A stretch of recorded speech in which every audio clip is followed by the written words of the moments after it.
खरं सांगायचं तर माझं दुःख मोठं आहे.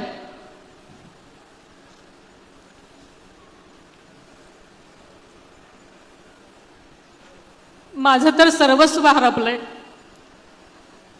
पण लाखोंचा पोशिंदा गमावलेल्या आणि आशेने माझ्याकडे पाहणाऱ्या या पोरक्या जनतेकडे पाहिल्यानंतर दादांचं स्वप्न, त्यांच्या कर्तव्याची जाणीव आणि त्यांच्या पश्चात माझ्यावर आलेली जबाबदारी या साऱ्यांच्या बळावर हे शिवधनुष्य उचलून तुमच्या सर्वांच्या आधारानं मी पुढे चालत राहण्याचा निर्धार केलेला आहे.